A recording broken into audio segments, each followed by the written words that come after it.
everyone, and welcome back to my YouTube channel. So in today's video, I'm going to be talking about commonplace books. So I first learned about commonplace books when I took this class back in undergrad called life writing. It was a class I took for my English major, and in that class we were reading memoirs and autobiographies, and so naturally commonplace books came about. And commonplace books they were basically like these diaries that people kept of things that inspired them, moved them, that they read and that really stuck with them. And I really loved that. And so in that class, we all had to make our own commonplace books based around the text that we were reading. I did my commonplace book on Tumblr. Here's a little of what that looked like. It's still up, so I'll link it below if you want to go look at it, but it's there somewhere. Yeah, so I did my commonplace book on Tumblr, and our professor really let us have free reign with the commonplace books. So some of my classmates really came up with these really creative, inventive ways to do their commonplace books, and it was such a fun time when we got to present our commonplace books to the class, I think around the end of the semester. And because I just love literature, and I loved my syllabi when I was in undergrad, I kept pretty much all of them. I think I think just about all of the syllabi I had in undergrad, if not in a notebook somewhere, because I kept all my notebooks from undergrad in some file folder on my computer. And so I went digging and I did find my syllabus for that class.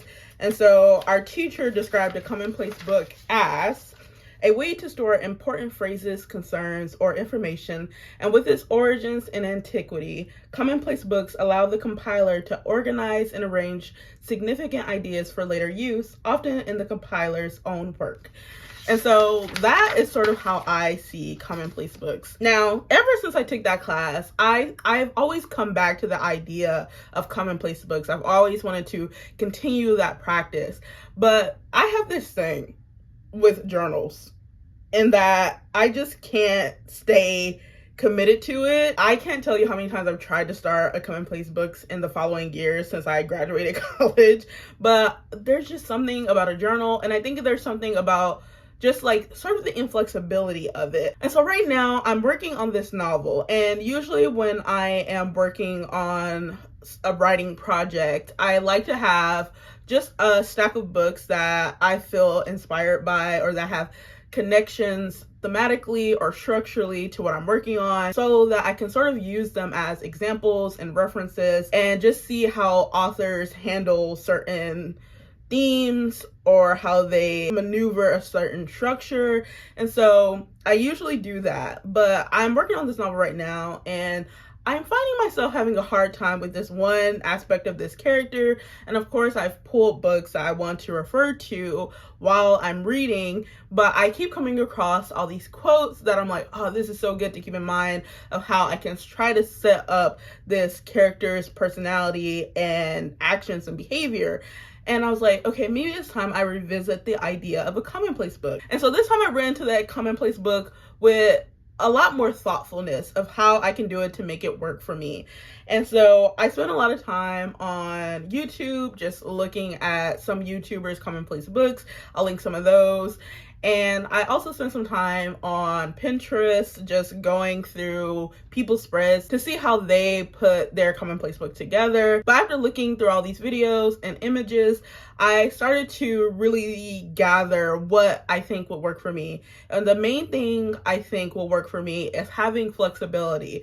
And when I say flexibility, I really mean being able to move things around in the commonplace books. If I decide I don't like how I have been collecting the quotations or organizing them or doing a particular kind of formatting, I want to be able to feel like I can change it or fix it. And with your typical journals, it doesn't allow this kind of flexibility unless you're using pencil, but then you sort of have to erase everything, and I didn't want to do that. So I pulled out journals that I have. Like most people who are into books, I'm also into all things stationery, and I have tons and tons of journals.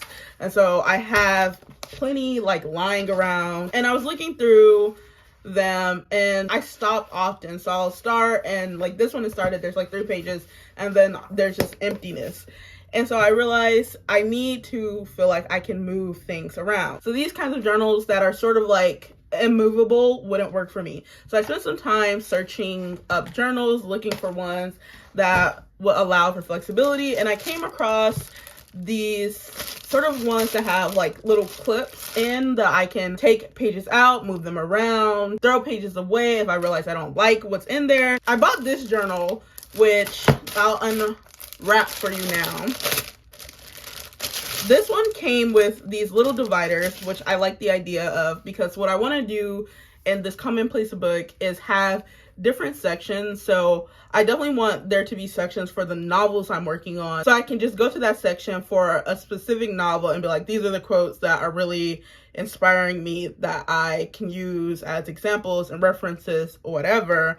And then I want to have spots for maybe things like art that I saw and that I want to keep a record of, or other quotes that maybe don't have anything to do with a book, but that I really still like and I want to keep track of, and other things, other little things that I want to keep track of, maybe movies or thoughts on movies or books or music, things like that. So I wanted to be able to organize it in that way so I can both find things I want and have everything kind of separated, so it is much more efficient for me. But another thing I noticed while looking through all these videos is I kind of like the ability to be able to decorate a Commonplace journal, and for the cover of it to have something that draws me in.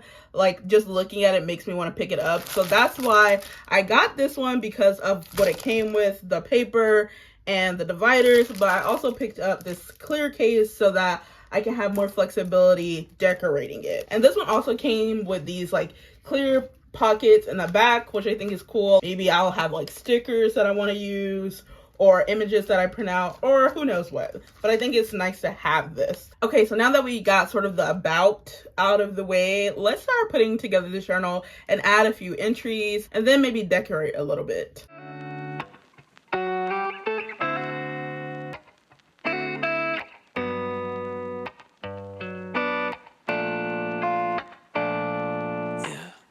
지친 하루 끝 문득 들려온 너의 목소리, 따뜻한 그 말, 조용히 피어난 노란 봄. 웃는 네 모습을 보면 괜히 심장이 빨라지고, 너랑 걷는 이 길 위에 시간이 멈췄으면 해.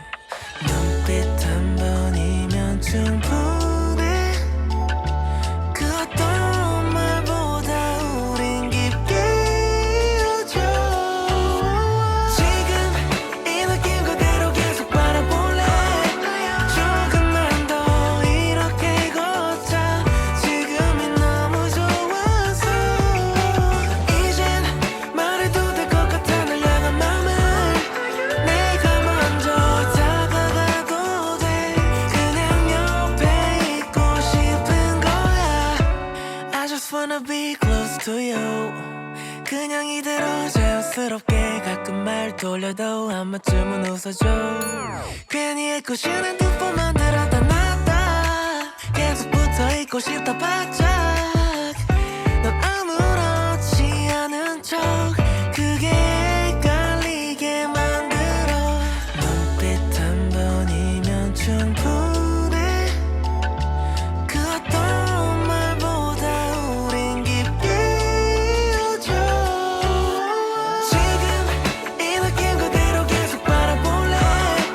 조금만 더 이렇게 걷자. 지금이 너무 좋아서. 이젠 말해도 될 것 같아. 널 향한 마음을 내가 먼저 다가가도 돼. 그냥 옆에 있고 싶은 거야. 이건 설렘보단 조금 더 조용한 기분. 너도 나처럼 생각할까. 네가 웃는 Okay, I'm back. I spent a lot of time decorating that front page. I was going back and forth on stickers or in other design styles, whatever. But I want to show you what I did. So I sort of taken a cautious approach. So I tried out a few different styles just to see what I might like. But before I show you, I want to like sort of tell you what quotes I'm pulling from and why. So the book I'm working on right now is a novel that is about this relationship between this mother and daughter, and the part of the book that I'm really looking for inspiration for is writing the mom in this book. And so I've been purposely, pulling books about mothers. And right now I'm taking a reading group, craft class kind of thing through the literary magazine One Story, and it's a class about moms. I think the class is called Mom, a Study of Motherhood in Contemporary Short Fiction. So I'm really like diving in deep. And so I've been reading a lot from just personal books that I pulled from my shelves, and I've been reading for that class. And so I took a quote from a book from my shelf, and I took a quote from a reading that we did for that class. And I've started off this Commonplace journal, but it's going to be sort of a learn as I go process, and I'll change the book as I need to change it as I start taking more quotes down and really getting a sense for what I want to collect in this Commonplace book. So this is what it's looking like. Isn't that cute? Okay, you really can't see it from the glare, but this is the first page. I really love it. I found this image, I think on Canva, and then I have like these little rubber stamps that I did the lettering with. I'm gonna do that same lettering on the dividers. I didn't put it on here yet because the labeling I'm gonna put on here is the name of the book I'm working on, and I can't tell you that. Just yet. So this is what I have so far. So I'll just pull out a page. So I went through and did a couple of different options, as you can see. So for this option, basically I wrote the quote and then the book, the author, and then the page number. And then I did it a little different to see how I would like it. And so I sort of did like a MLA style. This is how I did my original Commonplace book. So I did the author, book, publisher, and the year it came out. I put the page number, but I don't have the page number. This is from one of those readings I did in class, and we just got a PDF of a excerpt from the book. So that's two options of how I could do it. And then I thought maybe I would like if I printed out the quotations. And so I did an example of that. And so it would look like this. So the quote, and then my handwriting for the MLA formatted citation, and the same thing here. And if I wanted to, and I had like extra thoughts, I would do like just some thoughts at the end if I wanted to do that. And so that's what I have so far. And so, it's really bare bones. I'm thinking I like the printing out method because that leaves a lot less chance for me making just mistakes with pen. And I sort of don't want to write it in pencil. I want it in pen so that it lasts.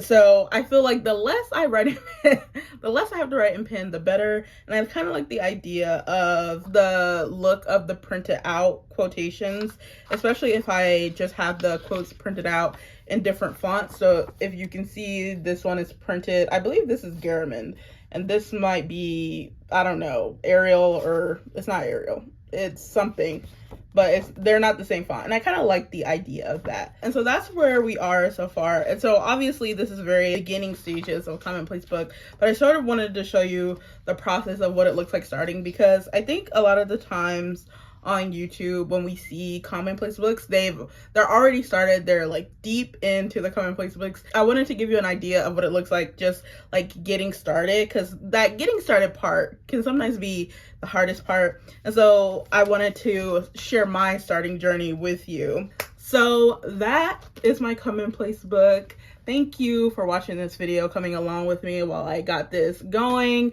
I hope this is in any way helpful to you. And if you want to start a Commonplace book, I definitely recommend that you should. It's really fun to just keep a track of all the things that are interesting you and inspiring you. So thank you for watching. Like, comment, subscribe, and I'll see you in the next one. Bye!